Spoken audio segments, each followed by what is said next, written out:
नमस्कार, आपके साथ मैं हूं नलिनी पांडे। ट्रंप का टैरिफ बम, नेपाल में जेंजी प्रदर्शन, शी पुतिन मोदी की तिकड़ी, पाकिस्तान की इंटरनेशनल किरकिरी, आतंकिस्तान पर ऑपरेशन सिंदूर की मार, बिहार में मोदी नीतीश की जोड़ी हिट, कैसे टूट गया लालू परिवार, एसआईआर पर घमासान, नवीन को बीजेपी की कमान।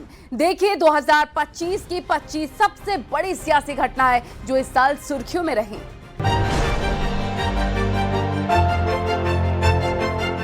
पिछले साल जब आम चुनाव समाप्त हुए तब से चर्चा थी कि भारतीय जनता पार्टी के तत्कालीन अध्यक्ष जेपी नड्डा का कार्यकाल समाप्त हो गया है और जल्द ही पार्टी को नया राष्ट्रीय अध्यक्ष मिलेगा। बीजेपी ने देश भर में संगठन के चुनाव की प्रक्रिया शुरू की, लेकिन ये प्रक्रिया धीमी गति से चलती रही। लगभग 1.5 साल बाद बीजेपी ने सबको चौंकाया। बीजेपी ने उत्तर प्रदेश में सांसद पंकज चौधरी को प्रदेश अध्यक्ष घोषित किया और उसी दिन शाम को बिहार के विधायक नितिन नवीन को पार्टी का राष्ट्रीय कार्यकारी अध्यक्ष घोषित कर दिया। सारे बड़े नामों पर जारी अटकलें थम गईं और राजनीतिक विश्लेषकों को बीजेपी ने एक बार फिर चौंकाया। कोई भी ये नहीं सोच रहा था कि नितिन नवीन को पार्टी की कमान सौंपी जा सकती है। 5 बार के बिहार विधायक और मौजूदा कैबिनेट मंत्री नितिन नवीन को बीजेपी का राष्ट्रीय कार्यकारी अध्यक्ष नियुक्त किया गया। वे अभी 45 साल के हैं। इन दोनों नियुक्तियों को बीजेपी आगामी चुनाव को ध्यान में रखकर संगठन में मजबूती लाने और सामाजिक आधार का विस्तार करने की रणनीति के तहत देख रही है। 2025 में बिहार में भारतीय जनता पार्टी ने इतिहास रचा। हाल ही में हुए विधानसभा चुनाव में एनडीए ने बम्पर जीत दर्ज की है। एनडीए ने कुल 243 सीटों में से 204 सीटों पर कब्जा जमाया, जिसमें अकेले बीजेपी ने 89 सीटें जीतकर राज्य की सबसे बड़ी पार्टी का खिताब हासिल किया। जदयू को 83 सीटें मिली, जबकि सहयोगी दलों एलजेपी-आर ने 19 और हम ने 5 सीटों पर जीत दर्ज की। इस जीत के साथ बीजेपी ने बिहार की राजनीति में अपनी पकड़ और मजबूत कर ली है। एनडीए का वोट शेयर रहा 46.7%, जबकि महागठबंधन को सिर्फ 37.5% वोट मिले। विपक्षी गठबंधन को महज 35 सीटें मिली, जिसमें कांग्रेस को महज 6 सीटें। इस जीत के बाद 20 नवंबर 2025 को 10वीं बार नीतीश कुमार ने मुख्यमंत्री के रूप में पदभार संभाला। बिहार के सीएम नीतीश कुमार द्वारा एक सरकारी कार्यक्रम में एक मुस्लिम महिला डॉक्टर का हिजाब हटाने की घटना ने देश भर में सियासी और सामाजिक विवाद खड़ा कर दिया। 15 दिसंबर को पटना स्थित संवाद कार्यक्रम के दौरान जब आयुष डॉक्टर नुसरत परवीन नियुक्ति पत्र लेने पहुंची तो नीतीश कुमार ने उनका हिजाब हटाने का इशारा किया और खुद ही हिजाब हटाने की कोशिश करने लगे, जिसके बाद ये वीडियो वायरल हो गया और इस पर घमासान मच गया। वीडियो वायरल होते ही विपक्ष ने नीतीश कुमार को घेरना शुरू कर दिया। आरजेडी, कांग्रेस, मुस्लिम नेताओं और मानवाधिकार संगठनों ने इसे महिला की इज्जत और धार्मिक स्वतंत्रता के खिलाफ बताया। आरजेडी ने नीतीश को मेंटल स्टेट अनस्टेबल कहा। हालांकि बीजेपी ने इसका बचाव किया। गिरिराज सिंह ने कहा कि अगर नौकरी लेने जा रही है तो चेहरा दिखना चाहिए। इस साल संसद का शीतकालीन सत्र जितना हंगामों को लेकर चर्चा में रहा, उससे कहीं ज्यादा चर्चा उस तस्वीर की हुई जिसमें पीएम मोदी और प्रियंका गांधी के साथ विपक्ष के कई सांसद चाय पार्टी करते नजर आए। लोकसभा स्पीकर द्वारा बुलाई गई टी पार्टी में प्रियंका गांधी प्रधानमंत्री नरेंद्र मोदी, रक्षा मंत्री राजनाथ सिंह और ओम बिरला के साथ बैठी नजर आई। बैठक के दौरान कई हल्के फुल्के पल भी देखने को मिले। जानकारी के मुताबिक बैठक के दौरान प्रियंका गांधी ने बताया कि वे अपने संसदीय क्षेत्र वायनाड की एक जड़ी बूटी का सेवन एलर्जी से बचने के लिए करती हैं। इस पर पीएम मोदी और राजनाथ सिंह मुस्कुराते नजर आए। बैठक के दौरान धर्मेंद्र यादव ने सुझाव दिया कि संसद सत्र थोड़ा और लंबा चल सकता था। इस पर प्रधानमंत्री ने मजाक करते हुए कहा कि सत्र इसलिए छोटा रखा गया ताकि आपका गला ना दुखे। इस टिप्पणी पर सांसदों में हंसी फैल गई। इस साल देश में वोट चोरी का मुद्दा मुख्य रूप से 7 अगस्त 2025 को उठा, जब लोकसभा में विपक्ष के नेता राहुल गांधी ने दिल्ली में एक प्रेस कॉन्फ्रेंस के दौरान चुनाव आयोग और सरकार पर चुनाव प्रक्रिया में धांधली के गंभीर आरोप लगाए। राहुल गांधी ने आरोप लगाया कि 2024 के लोकसभा चुनाव और हालिया विधानसभा चुनाव में मतदाता सूचियों में बड़े पैमाने पर गड़बड़ी की गई। हालांकि चुनाव आयोग ने राहुल गांधी के इन आरोपों को निराधार बताया। दरअसल बिहार चुनाव से ठीक पहले चुनाव आयोग ने बिहार में एसआईआर अभियान चलाया, जिसमें करीब 65 लाख मतदाताओं के नाम हटा दिए गए थे। विपक्ष खासकर कांग्रेस और आरजेडी ने आरोप लगाया कि ये नाम जानबूझकर एक साजिश के तहत हटाए गए हैं ताकि दलित, मुस्लिम और पिछड़ा वर्ग के मतदाताओं को मताधिकार से वंचित किया जा सके। राहुल गांधी ने इस मुद्दे को लेकर 17 अगस्त 2025 को सासाराम, बिहार से वोटर अधिकार यात्रा शुरू की थी। इस 16 दिवसीय यात्रा के दौरान उन्होंने वोट चोर गद्दी छोड़ का नारा दिया और आरोप लगाया कि चुनाव आयोग बीजेपी की शाखा के रूप में काम कर रहा है। विकसित भारत गारंटी फॉर रोजगार एंड आजीविका मिशन बिल यानी बीवीजी रामजी लोकसभा और राज्यसभा से पास होने के बाद राष्ट्रपति की मुहर के बाद कानून बन चुका है। नए कानून में काम के दिनों को 100 से बढ़ाकर 125 कर दिया गया है। पहले केंद्र अनस्किल्ड मजदूरी का पूरा खर्च उठाता था, लेकिन अब सामान्य राज्यों में 60% केंद्र और 40% राज्य खर्च उठाएगी। वहीं उत्तर पूर्व और हिमालयी राज्यों में 90-10 का अनुपात होगा। हालांकि इस बिल पर चर्चा के दौरान दोनों सदनों में खूब हंगामा देखने को मिला। इस दौरान विपक्ष ने बिल के विरोध में जमकर नारेबाजी की। विपक्षी सांसद वेल में पहुंच गए और कागज फेंके, लेकिन हंगामे के बीच बिल ध्वनि मत से पास हो गया। लोकसभा में 14 घंटे चर्चा और राज्यसभा में रात 12 बजे तक इस बिल पर चर्चा चली थी। ये 20 साल पुराने मनरेगा की जगह ले चुका है। हालांकि इस बिल के कानून बनने के बाद भी विपक्षी प्रदर्शन करते नजर आए। विपक्ष विशेष रूप से कांग्रेस इसे महात्मा गांधी का अपमान बता रही है। विपक्ष का आरोप है कि नए नियमों से काम की गारंटी कमजोर होगी, राज्य सरकारों पर बोझ बढ़ेगा और केंद्रीय नियंत्रण ज्यादा हो जाएगा। 2025 में लालू यादव परिवार में बड़ी कलह सामने आई। पहले बड़े बेटे तेज प्रताप यादव को पार्टी और परिवार से बेदखल किया गया। फिर लालू को किडनी डोनेट करने वाली बेटी रोहिणी आचार्य घर छोड़कर रोती हुई चली गई। दरअसल तेजस्वी यादव और उनके आसपास रहने वाले लोग लालू प्रसाद यादव के परिवार के लिए मुसीबत बन गए हैं। बड़े बेटे तेज प्रताप यादव को लालू ने निकाला तो ये आरोप सामने आया था। इसके बाद लालू यादव को दूसरा जीवन देने वाली रोहिणी आचार्य ने भी यही आरोप लगाया था। दरअसल एक लड़की के साथ वायरल वीडियो के आधार पर लालू प्रसाद यादव ने बड़े बेटे तेज प्रताप यादव को 6 साल के लिए पार्टी और आजीवन परिवार से बाहर कर दिया। तेज प्रताप यादव पर दहेज प्रताड़ना का केस पहले से चल रहा है। पिछले दिनों जब तेज प्रताप यादव वैशाली के महुआ से अपनी नई पार्टी के नाम पर चुनाव में उतरे तो लालू परिवार से केवल रोहिणी ने ही अपने भाई के लिए शुभकामना संदेश दिया।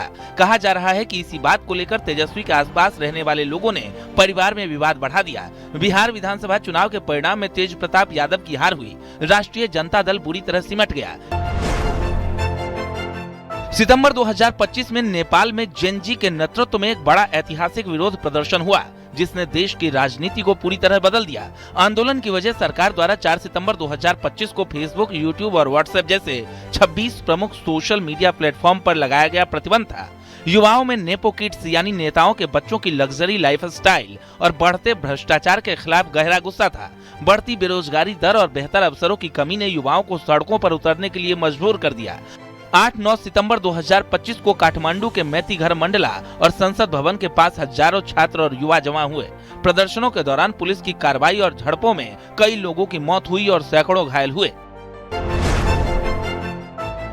भारत में 17वां उपराष्ट्रपति चुनाव 9 सितंबर 2025 को संपन्न हुआ। ये चुनाव पूर्व उपराष्ट्रपति जगदीप धनखड़ द्वारा स्वास्थ्य कारणों से 21 जुलाई 2025 को दिए गए इस्तीफे के कारण समय से पहले कराया गया था। एनडीए उम्मीदवार सीपी राधाकृष्णन भारत के नए उपराष्ट्रपति चुने गए। विपक्ष यानी इंडिया गठबंधन के उम्मीदवार बी सुदर्शन रेड्डी को 300 वोट हासिल हुए। विपक्ष ने इस चुनाव को 2 विचारधाराओं की लड़ाई करार दिया था। वहीं एनडीए ने जीत को राष्ट्रवादी विचारधारा की जीत बताया। दोनों ही उम्मीदवार दक्षिण भारत से थे, जिसे सरकार और विपक्ष दोनों की ओर से दक्षिण भारतीय मतदाताओं और क्षेत्रीय राजनीति को साधने की एक कोशिश के रूप में देखा गया। चुनाव परिणामों के बाद सबसे बड़ी राजनीति क्रॉस वोटिंग को लेकर हुई। एनडीए को अपनी कुल सदस्य संख्या 427 से कहीं अधिक 452 वोट मिले, जबकि विपक्ष के दावे के बावजूद उनके उम्मीदवार को केवल 300 वोट ही मिल सके। प्रधानमंत्री नरेंद्र मोदी, रूसी राष्ट्रपति व्लादिमीर पुतिन और चीनी राष्ट्रपति शी जिनपिंग की एक साथ मुलाकात 2025 की सबसे बड़ी राजनीतिक घटनाओं में से एक रही। सितंबर में चीन के तियानजिन शहर में आयोजित शंघाई सहयोग संगठन शिखर सम्मेलन के लिए मोदी की चीन यात्रा ऐतिहासिक रही। ये 7 वर्षों में प्रधानमंत्री मोदी की पहली चीन यात्रा थी। शिखर सम्मेलन के दौरान एक खास पल तब आया जब राष्ट्रपति पुतिन ने पीएम मोदी का 10 मिनट का इंतजार किया और फिर दोनों नेता एक ही कार में बैठकर गए। दोनों नेताओं ने सीमा विवाद के बाद के संबंधों को सामान्य बनाने और व्यापारिक मुद्दों पर चर्चा की। इस त्रिपक्षीय मुलाकात को अमेरिका की व्यापारिक नीतियों, विशेषकर राष्ट्रपति डोनाल्ड ट्रंप द्वारा लगाए गए टैरिफ के खिलाफ एक मजबूत संदेश के रूप में देखा गया। रूसी राष्ट्रपति व्लादिमीर पुतिन ने हाल ही में 4 से 5 दिसंबर 2025 तक भारत का 2 दिवसीय दौरा किया था। ये यात्रा 23वें भारत रूस वार्षिक शिखर सम्मेलन के लिए प्रधानमंत्री नरेंद्र मोदी के निमंत्रण पर हुई थी। यूक्रेन युद्ध शुरू होने के बाद ये पुतिन की पहली भारत यात्रा थी। ये यात्रा ऐसे समय में हुई जब अमेरिका रूस के खिलाफ व्यापारिक प्रतिबंधों को लेकर भारत पर दबाव बना रहा था। इस दौरान पीएम मोदी ने रूसी नागरिकों के लिए भारत में मुफ्त ई टूरिस्ट वीजा देने की घोषणा की। रक्षा सहयोग, ऊर्जा सुरक्षा और व्यापार बढ़ाने पर भी चर्चा हुई। हालांकि तेल खरीद पर कोई बड़ा नया समझौता सामने नहीं आया। भारत यात्रा के दौरान पुतिन ने राजघाट जाकर महात्मा गांधी के स्मारक पर उन्हें श्रद्धांजलि अर्पित की और माल्यार्पण किया। इस यात्रा ने पश्चिमी देशों के बहिष्कार के बावजूद भारत की स्वतंत्र विदेश नीति और दोनों देशों के बीच अस्थायी संबंधों को दर्शाया।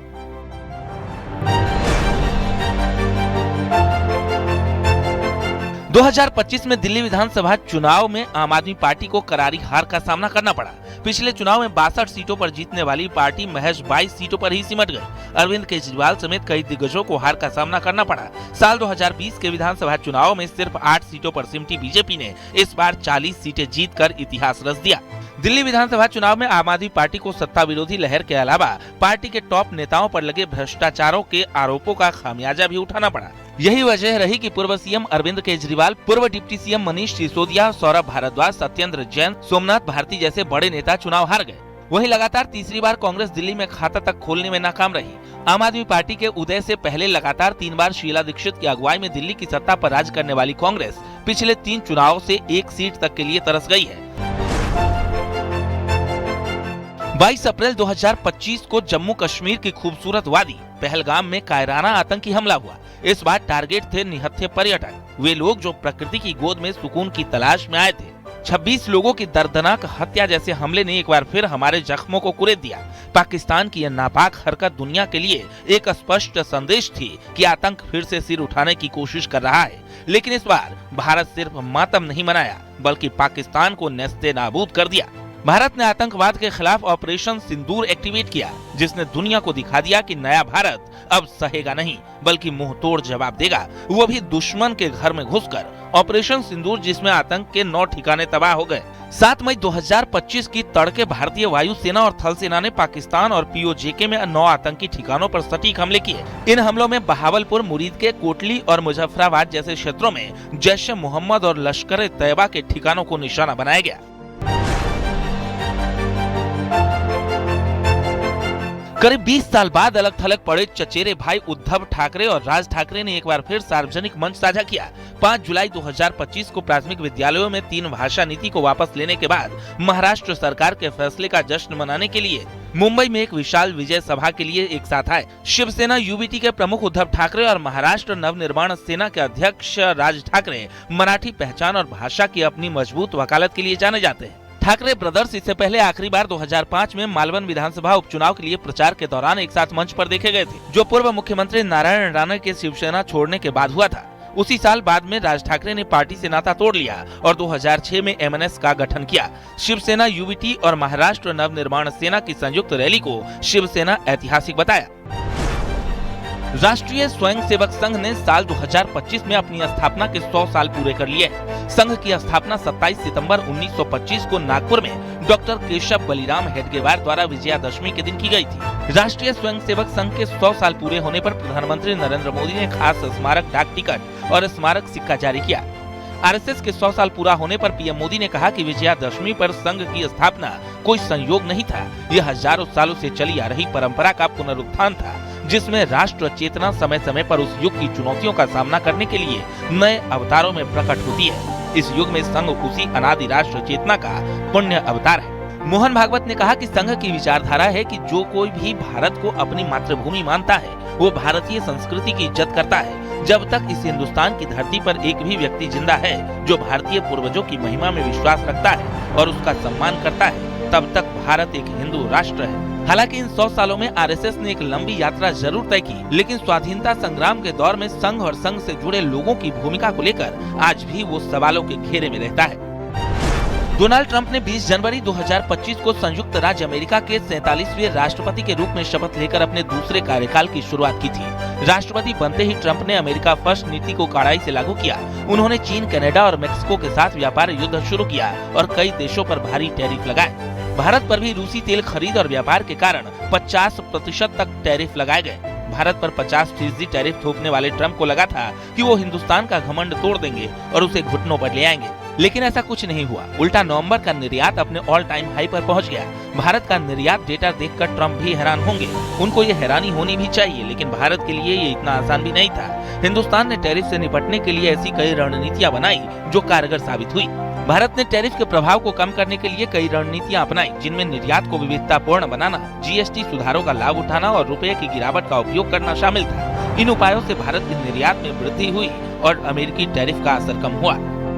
अमेरिकी राष्ट्रपति डोनाल्ड ट्रंप जब चुनाव जीतकर दूसरी बार अमेरिका के राष्ट्रपति चुने गए थे, तब उन्होंने उद्योगपति एलन मस्क को विशेष सलाहकार के रूप में नियुक्त किया था। ट्रंप के चुनावी वादे के मुताबिक दूसरे कार्यकाल में ही डिपार्टमेंट ऑफ गवर्नमेंट एफिशिएंसी यानी DOGI भी बनाया, जिसका उद्देश्य बेफिजूल सरकारी खर्चों में कटौती करना था। मस्क को इस विभाग की जिम्मेदारी दी गई। समय बीतता गया और इस दौरान उपजे तमाम विवादों को नजरअंदाज करते हुए मस्क ने ट्रंप की उम्मीदों पर खरा उतरने की पूरी कोशिश की। लेकिन अब मस्क ने खुद ही ट्रंप प्रशासन से अपने रिटायरमेंट की घोषणा कर दी। वजह थी ट्रंप का बिग ब्यूटीफुल बिल। इस बिल का एलन मस्क ने खुलकर विरोध किया था। इस बिल से टेस्ला को 1.2 अरब डॉलर का नुकसान होने का अनुमान था। मस्क और ट्रंप की दोस्ती की चर्चा सिर्फ अमेरिका ही नहीं, पूरी दुनिया में हुई थी। ट्रंप के चुनावी अभियान को एलन मस्क ने ही फंड किया था और सरकार गठन के बाद व्हाइट हाउस के कई बड़े फैसलों में मस्क का हस्तक्षेप था। सरकार में दखलंदाजी का असर मस्क को विरोध के रूप में भी झेलना पड़ा और इसका असर उनके बिजनेस, खासतौर पर टेस्ला पर पड़ा था। इतना ही नहीं, एलन मस्क के स्टारलिंक सैटेलाइट सिस्टम को अमेरिकी एयर ट्रैफिक सिस्टम में शामिल करने का प्रस्ताव फेडरल एविएशन एडमिनिस्ट्रेशन ने खारिज कर दिया। इससे मस्क को बड़ा झटका लगा था। इसके बाद तो दोस्ती में तलवार खिंच गई। भारत में जीएसटी प्रणाली में बड़े बदलाव किए गए, जिन्हें जीएसटी 2.0 सुधारों के रूप में 22 सितंबर 2025 से लागू कर दिया गया। 56वीं जीएसटी काउंसिल की बैठक के बाद लिए गए इन फैसलों का मुख्य उद्देश्य टैक्स संरचना को सरल बनाना और आम जनता पर बोझ कम करना था। पहले 4 टैक्स स्लैब थे, जिसे हटाकर 3 स्लैब किया गया। आवश्यक वस्तुओं पर दैनिक उपयोग की चीजों को 5% टैक्स स्लैब में रखा गया। एसी, 32 इंच से बड़ी TV, washing machine, refrigerator, cement और 350 सीसी से कम की मोटरसाइकिलें अब 18% टैक्स पर हैं, जो पहले 28% पर था। आम नागरिकों को बड़ी राहत देते हुए स्वास्थ्य और जीवन बीमा प्रीमियम को जीएसटी से पूरी तरह मुक्त कर दिया गया। तंबाकू उत्पाद, SUVs, निजी जेट पर अब 40% जीएसटी लगता है। रिटर्न फाइलिंग और रिफंड की प्रक्रिया को भी सरल और तेज किया गया है। 5 अप्रैल 2025 को राष्ट्रपति की मंजूरी मिलने के बाद वक्फ संशोधन विधेयक 2025 कानून बन चुका है। विपक्षी दलों और कई मुस्लिम संगठनों के विरोध के बावजूद लोकसभा ने 3 अप्रैल को तड़के और राज्यसभा ने 4 अप्रैल को तड़के इसे मंजूरी दी गई। लोकसभा में इसके समर्थन में 288 और विरोध में 232 वोट पड़े थे, जबकि ऊपरी सदन में इसके पक्ष में 128 और विरोध में 95 वोट पड़े। नए वक्फ कानून का मुख्य उद्देश्य वक्फ संपत्तियों का दुरुपयोग, पक्षपात और अतिक्रमण से रोकना है। सरकार का कहना है कि ये कानून मुस्लिम विरोधी नहीं है, बल्कि इसका उद्देश्य वक्फ संपत्तियों के सही प्रबंधन और संरक्षण को सुनिश्चित करना है। राष्ट्रपति मुर्मू के हस्ताक्षर के बाद अब ये कानून पूरे देश में लागू हो गया है, जिसमें वक्फ संपत्तियों की सुरक्षा और उचित उपयोग को लेकर नई दिशा मिलेगी। इस कानून के लागू होने से वक्फ संपत्तियों के प्रशासन में सुधार की उम्मीद जताई जा रही है। नए प्रावधान के तहत वक्फ बोर्डों में गैर मुस्लिम सदस्यों और महिलाओं को शामिल करना अनिवार्य किया गया है। वक्फ ट्रिब्यूनल की संरचना में बदलाव किया गया है। झारखंड के पूर्व मुख्यमंत्री और झारखंड मुक्ति मोर्चा के संस्थापक शिबू सोरेन का 4 अगस्त को निधन हो गया। झारखंड के संथाल आदिवासी समुदाय में जन्मे शिबू सोरेन का बचपन संघर्ष से भरा था। 1973 में उन्होंने झारखंड मुक्ति मोर्चा का गठन किया, जिसका उद्देश्य बिहार के जंगल और आदिवासी इलाकों से अलग झारखंड राज्य बनाना था। लगभग 3 दशकों के संघर्ष के बाद उनका उद्देश्य साल 2000 में हासिल हुआ था। 1980 से 2019 तक दुमका सीट से चुनाव लड़कर वो कई बार लोकसभा पहुंचे थे। 2019 में उन्हें बीजेपी उम्मीदवार सुनील सोरेन के हाथों हार का सामना करना पड़ा था। इसके अलावा वो 3 बार साल 2005, 2008-9 और फिर 2009-10 तक झारखंड के मुख्यमंत्री रहे। 7 फरवरी 2024 को उत्तराखंड ने ऐसा अध्याय लिखा जो भारतीय लोकतंत्र के इतिहास में स्वर्ण अक्षरों में दर्ज हो गया। मुख्यमंत्री पुष्कर सिंह धामी के नेतृत्व में उत्तराखंड देश का पहला राज्य बना जिसने सामान्य नागरिक संहिता को विधानसभा में पारित कर लागू कर दिया। ये केवल एक कानून नहीं बल्कि सामाजिक न्याय, लैंगिक समानता की दिशा में एक सशक्त पहल है। इसका उद्देश्य है विवाह, तलाक, गोद लेना, उत्तराधिकार जैसे व्यक्तिगत कानूनों में कोई भेदभाव न हो और सभी नागरिकों को समान अधिकार मिले। यूसीसी के तहत अब उत्तराखंड में विवाह, तलाक, गोद लेने और उत्तराधिकार पर एक समान कानून होगा। बहुविवाह और एक तरफा तलाक पर रोक होगी। बेटी और बेटे को समान संपत्ति अधिकार दिया गया। शादी का रजिस्ट्रेशन अनिवार्य किया गया। लिव इन रिलेशनशिप का रजिस्ट्रेशन अनिवार्य किया गया। किसी भी नागरिक को बच्चे को गोद लेने का समान अधिकार दिया गया है। प्रधानमंत्री नरेंद्र मोदी की लीडरशिप में दक्षिण अफ्रीका G20 समिट ने पहली बार ग्लोबल साउथ को एकजुट कर पश्चिमी देशों की दादागिरी को चुनौती दी। अफ्रीका की अस्थायी सदस्यता, digital public infra model, finance और सप्लाई चेन रिफॉर्म जैसे फैसलों ने अमेरिका यूरोप का दबदबा कमजोर किया। अब दुनिया के नियम भारत अफ्रीका जैसे उभरते देशों की प्राथमिकताओं पर बन रहे हैं और नया वर्ल्ड ऑर्डर ग्लोबल साउथ के हाथ में शिफ्ट हो रहा है। इतिहास गवाह है कि सदियों से दुनिया के नियम चंद अमीर देश तय करते आए हैं, लेकिन 22 और 23 नवंबर 2025 को जोहान्सबर्ग में जो हुआ उसने पुरानी विश्व व्यवस्था की नींव हिला दी। पहली बार अफ्रीका की धरती पर G20 का शिखर सम्मेलन हुआ। ये महज एक बैठक नहीं थी, ये ग्लोबल साउथ का शक्ति प्रदर्शन था। मुंबई में 26/11 आतंकी हमले की साजिश में अहम भूमिका निभाने वाले आतंकी तहव्वुर हुसैन राणा को अमेरिका से भारत लाने की घटना इस साल की बड़ी घटना रही। ISI के लिए काम करने वाले और लश्कर-ए-तैयबा और हरकत-उल-जिहादी इस्लामी हुजी जैसे आतंकी संगठनों से करीब से जुड़े रहे तहव्वुर राणा को लेकर जब विमान दिल्ली पहुंचा तो NIA की टीम ने उसे UAPA के तहत औपचारिक रूप से गिरफ्तार कर लिया। राणा को अमेरिका से विशेष विमान में NSG कमांडो के सुरक्षा के घेरे में लाया गया। वहीं अमेरिका में उसे अमेरिकी स्काई मार्शल की निगरानी में विशेष विमान तक पहुंचाया गया था। आतंकवाद के मामले में अमेरिका से भारत को ये पहला प्रत्यर्पण था। 26 नवंबर 2008 को 10 पाकिस्तानी आतंकियों ने मुंबई में Taj, Oberoi hotel, Leopold cafe, Chabad house और छत्रपति शिवाजी टर्मिनस स्टेशन पर हमले किए थे। इनमें मारे गए 166 लोगों में अमेरिकी, ब्रिटिश और इजरायली नागरिक शामिल थे। संगम नगरी प्रयागराज में 13 जनवरी से 26 फरवरी तक चले महाकुंभ मेले की तस्वीर ने पूरी दुनिया को आकर्षित किया। 144 साल के महासंयोग का बना ये मेला बेहद भव्य और दिव्य रहा। इस महाकुंभ के दौरान 66 करोड़ से अधिक श्रद्धालुओं ने संगम तट पर आस्था की डुबकी लगाई। देश विदेश से लोग पहुंचे। PM मोदी ने भी डुबकी लगाई। CM योगी की शानदार व्यवस्था और क्राउड मैनेजमेंट की चर्चा पूरी दुनिया में होने लगी। दुनिया में ऐसा पहली बार हुआ जब इतने लोग एक साथ एक जगह नजर आए। PM मोदी ने इसे एकता का महायज्ञ कहा था। पहली बार महाकुंभ में आर्टिफिशियल इंटेलिजेंस और डिजिटल ट्विन तकनीक का बड़े पैमाने पर उपयोग किया गया। ये प्राचीन परंपरा और आधुनिक तकनीक का एक अनूठा संगम था। इस महाकुंभ मेले में अलग अलग रंग देखने को मिले। महाकुंभ में माला बेचने आई मोनालिसा को दुनिया ने पहचाना।